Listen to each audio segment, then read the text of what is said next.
Welcome to my YouTube channel, my dear students. Today we will teach you about the national symbols of India.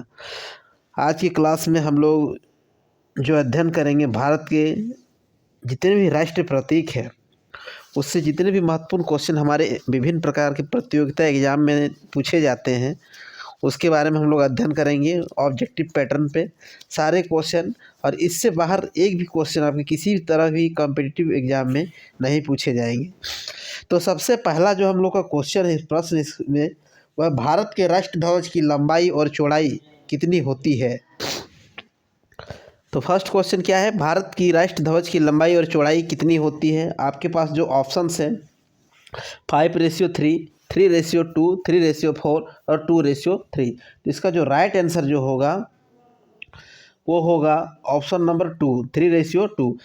Bharat की राष्ट्र ध्वज की लंबाई 3 रहता है, 3 मीटर होती है, और चौड़ाई जो होती है 2 मीटर होती है। इस प्रकार से इसका जो रेशियो बनता है 3:2। कभी कभी घुमा के क्वेश्चन पूछा जा सकता है कि भारत कि राष्ट्र ध्वज की चौड़ाई और लंबाई का अनुपात क्या है। तो लंबाई चौड़ाई 3:2 था, तो इसका अपोजिट हो जाएगा। ये सेकंड क्वेश्चन में भारत के राष्ट्र ध्वज की चौड़ाई और लंबाई अनुपात क्या है। आपके सामने ऑप्शन है 1:2, 2:3, 3:2 और 2:1। तो इसका जो राइट आंसर हो जाएगा वो हो जाएगा ऑप्शन नंबर बी। क्या हो जाएगा? Option number B. अब नेक्स्ट क्वेश्चन जो यहाँ पर है वह है भारत के राष्ट्र ध्वज के मध्य में बने धर्म चक्र का रंग क्या होता है। समुद्री नीला, गहरा नीला, काला कि हरा। ये 4 ऑप्शन में आपको एक ऑप्शन शेयर करना है माय डियर फ्रेंड्स। तो इसका जो राइट आंसर होगा वह गहरा नीला होगा। क्या होगा? गहरा नीला होगा। क्या होगा? गहरा नीला होगा। नेक्स्ट जो हमारा है क्वेश्चन वह है कि भारत के राष्ट्र ध्वज के चक्र में कितनी तीलियां हैं। आपके पास ऑप्शन है ए नंबर में 20 तीलियां, बी नंबर में 22 तीलियां, सी नंबर में 23 तीलियां और डी नंबर में 24 तीलियां। तो इसका जो राइट आंसर होगा वो आपका ऑप्शन नंबर आपका हो जाएगा डी। ऑप्शन नंबर डी 24 तीलियां। भारत के राष्ट्र ध्वज में कुल कितनी तीलियां होती है? 24 तीलियां होती है। कितनी होती है? 24 तीलियां होती है। अब अगला क्वेश्चन है स्वतंत्र भारत की राष्ट्र ध्वज का डिजाइन निम्नलिखित में से किसने बनाया था। स्वतंत्र भारत के राष्ट्र ध्वज का डिजाइन निम्नलिखित में किसने बनाया था। ऑप्शन नंबर ए में है महात्मा गांधी, बी नंबर है बंकिम चंद्र चटर्जी, सी नंबर में है रविंद्रनाथ टैगोर और चौथा नंबर में है पिंगाली वेंकैया।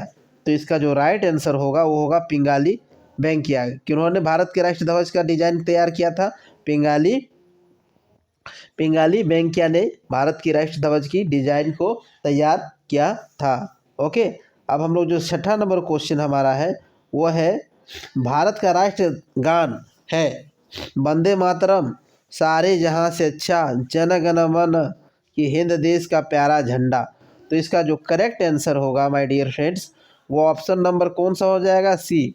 आप अपने से भी अनुमान लगा के आंसर मार सकते हैं और कमेंट बॉक्स में मुझे ज़रूर बताइएगा आपके कितने प्रश्न सही हुए और कितने गलत हुए। नेक्स्ट हमारा है भारत के राष्ट्रगान की रचयिता कौन है।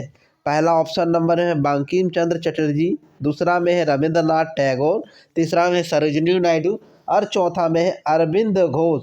तो इसका जो आंसर करेक्ट आंसर होगा वो होगा B number option, Rabindranath Tagore. इसका राइट आंसर कौन होगा? रविंद्रनाथ टैगोर। उन्होंने हमारे राष्ट्रगान को लिखा था। कौन लिखा था? रविंद्रनाथ टैगोर ने। हमारा राष्ट्रगान कौन सा है? जन गण मन, जो कितने सेकंड का होता है? 52 सेकंड का होता है। कितने सेकंड का होता है? 52 सेकंड का होता है। नेक्स्ट जो हमारा प्रश्न है वह है राष्ट्रगान जन गण मन का सर्वप्रथम कब और कहाँ गाया गया। राष्ट्रगान जन गण मन सर्वप्रथम कब और कहाँ गाया गया?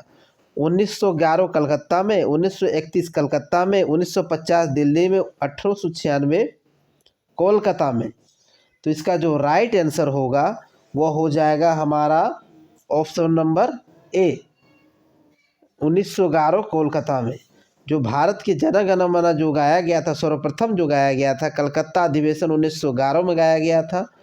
उसके बाद हमारे भारत देश में अन्य जगह पे गाया।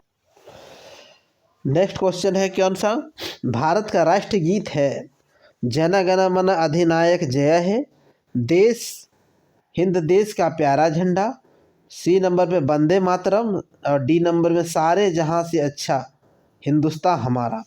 तो इसका जो आंसर होगा वो ऑप्शन नंबर आपका सी हो जाएगा, वंदे मातरम। भारत का राष्ट्रगीत क्या कौन सा है, वंदे मातरम। अगला है भारत के राष्ट्रगीत के रचयिता कौन थे। तो भारत के राष्ट्रगीत का रचयिता कौन थे, तो हमारे भारत देश का राष्ट्र रचयिता कौन थे, तो रविंद्रनाथ टैगोर, बंकिम चंद्र चटर्जी, सर मोहम्मद इकबाल की सरोजना नायडू। तो इसका जो राइट आंसर हो जाएगा, उसका राइट आंसर आपका होगा बी नंबर, बंकिम चंद्र चटर्जी। इसका राइट आंसर कौन सा होगा, बंकिम चंद्र चटर्जी। ठीक है। नेक्स्ट क्वेश्चन है, भारत के राष्ट्रगीत के गायन की अवधि कितनी है। अभी मैं बताया हूँ कुछ देर पहले। तो इसका आंसर जो आपका होगा 52 सेकेंड, 60 सेकेंड, 65 सेकेंड कि 90 सेकेंड। तो इसका राइट आंसर जो हो जाएगा वो हो जाएगा 52 सेकेंड। कौन सा हो जाएगा, option number A, 52 second. Next है, भारत के राष्ट्रगीत वंदे मातरम सर्वप्रथम कब गाया गया। 1886 में, 1896 में, 1906 में कि 1907 में, कब गाया गया था वंदे मातरम। तो इसका जो राइट आंसर होगा वह हो जाएगा 1896 में। भारत के राष्ट्रगीत वंदे मातरम का सर्वप्रथम 1896 में गाया गया था। नेक्स्ट क्वेश्चन हमारा है, भारत के राष्ट्रगीत वंदे मातरम किस ग्रंथ से संकलित है। भारत के राष्ट्रगीत वंदे मातरम किस ग्रंथ से संकलित है, मुंडकोसनिध, कठोपनिषद की भारत भारती की आनंद मठ। तो इसका जो राइट आंसर होगा वो हो जाएगा ऑप्शन नंबर डी, आनंद मठ। कौन सा हो जाएगा, आनंद मठ। इसका कौन सा आंसर हो जाएगा, तो इसका जो राइट आंसर होगा वो होगा आनंद मठ। अगला है, आकाशवाणी और दूरदर्शन के दैनिक कार्यक्रम की शुरुआत किससे होती है। राष्ट्रगान से, राष्ट्रगीत की गीत से, कि संतूर वादन से, कि फिल्मी धुन से। आकाशवाणी के दूरदर्शन के दैनिक कार्यक्रम की शुरुआत किससे होती है, राष्ट्रगान से, राष्ट्रगीत से, सुदूर वादन से, कि फिल्मी धुन से। तो इसका जो करेक्ट आंसर हमारा होगा वो ऑप्शन नंबर बी होगा। कौन सा होगा, option number B will be the right answer. Sarnath स्थित राष्ट्र स्तंभ में कौन सा भाग राष्ट्र प्रतीक चिन्ह के रूप में लिया गया है। इसका आंसर जो होगा मेरा वो हो जाएगा ऑप्शन नंबर 4। ऑप्शन आपके सामने है, शीर्ष भाग, मध्य भाग, आधार भाग, की पूरा भाग। तो इसका जो करेक्ट आंसर होगा वो होगा ऑप्शन नंबर ए, शीर्ष भाग। कौन सा भाग को लिया गया है, शीर्ष भाग को लिया गया है। नेक्स्ट क्वेश्चन है, भारत के राष्ट्र प्रतीक में निम्नलिखित में से कौन सा पशु दृष्टिगत नहीं है। तो सिंह, बी है सांड, सी है घोड़ा, डी है हिरन। भारत के राष्ट्र प्रतीक निम्नलिखित कौन सा पशु दृष्टिगत नहीं है, मैंने कौन सा दर्शाया नहीं गया है। तो कौन सा इसका राइट आंसर हो जाएगा, तो इसका राइट आंसर जो होगा वो होगा ऑप्शन नंबर डी। कौन सा ऑप्शन हो जाएगा, ऑप्शन नंबर डी, हिरन। कौन सा होगा, हिरन। नेक्स्ट है, भारत के राष्ट्र प्रतीक चिन्ह में कितने शेर दिखाई देते हैं, 1, 2, 3 कि 4। तो इसका जो करेक्ट आंसर हो जाएगा मेरा, इसका जो करेक्ट आंसर होगा वो आंसर नंबर आपका सी। आंसर नंबर आपका सी, 3। कितने दिखाई देते हैं, 3 दिखाई देते हैं। कितने दिखाई देते हैं, 3 दिखाई देते हैं। नेक्स्ट क्वेश्चन हमारा है कि भारत के राज्य चिन्ह अशोक महान द्वारा सारनाथ में स्थापित सिंह स्तंभ से लिया गया है। इस राज चिन्ह में मूल स्तंभ कितने सिंह हैं, 2, 3, 4 कि 5। तो इसका आंसर जो हो जाएगा वो हो जाएगा 4। कितने लिए गए थे, 4 लिए गए थे। कितने लिए गए थे, 4। भारत के राष्ट्र स्वत के रूप में किस स्वत को मान्यता प्रदान की गई है, विक्रमी स्वत, शंख स्वत, कोलम स्वत कि ग्रेगोरियन स्वत। इसका जो राइट आंसर हो जाएगा वो ऑप्शन नंबर बी, शंख स्वत को भारत के। हम लोग का नेक्स्ट प्रश्न जो है वह है, शक स्वंत पर आधारित राष्ट्र पंचांग प्रथम मास में होता है, चैत मास, बैसाख मास, माघ मास कि कार्तिक मास, कौन सा मास में होता है? तो इसका जो करेक्ट आंसर हो जाएगा वो आंसर हो जाएगा आपका ऑप्शन नंबर ए। ऑप्शन चैत मास, कौन सा मास में होता है? चैत मास। अगला है शक स्वंथ पर आधारित राष्ट्रीय पंचांग का अंतिम मास कौन सा है? चैत, माघ, पूस कि फागुन? तो इसका जो राइट आंसर हो जाएगा वो हो जाएगा हमारा फाल्गुन। फाल्गुन कौन सा हो जाएगा? फाल्गुन। अगला भारत का राष्ट्र पशु कौन सा है? चीता, तेंदुआ, बाघ की सींग? ऑप्शन नंबर ए में चीता, बी में तेंदुआ, सी में बाघ, डी में सींग। सबसे आसान क्वेश्चन। तो इस क्वेश्चन का जो आंसर है सभी को पता होगा, भारत का राष्ट्र पशु के रूप में बाघ को जाना जाता है। बाघ से पूर्व में भारत के राष्ट्र पशु कौन सा था? हिरन, नीला गाय की सींग की गेंडा? तो उससे पूर्व भारत का जो राष्ट्र पशु था वो क्या था? सिंह था। क्या था? सिंह था। भारत का राष्ट्र पक्षी नेशनल बर्ड कौन सा है? मयूर, तोता, बाज की कबूतर? तो इसका जो करेक्ट आंसर होगा वो आंसर हो जाएगा मयूर। क्या हो जाएगा? मयूर। भारत के राष्ट्रीय आदर्श वाक्य क्या है? सत्यमेव जयते, वंदे मातरम, जय जवान जय किसान, जय हिंद? तो इसका जो करेक्ट आंसर हो जाएगा, भारत के राष्ट्रीय आदर्श वाक्य क्या है?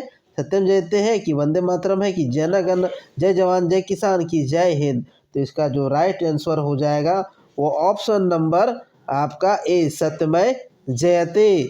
सत्यमेव जयते जो अभी लेटेस्ट में भी फिल्म निकला है सत्यमेव जयते, इसी से लिया गया। निम्नलिखित में किस पशु को भारत को राष्ट्र प्रतीक के स्थान पे नहीं मिला है? निम्नलिखित में कौन सा पशु को भारत के राष्ट्र प्रतीक में स्थान नहीं मिला है?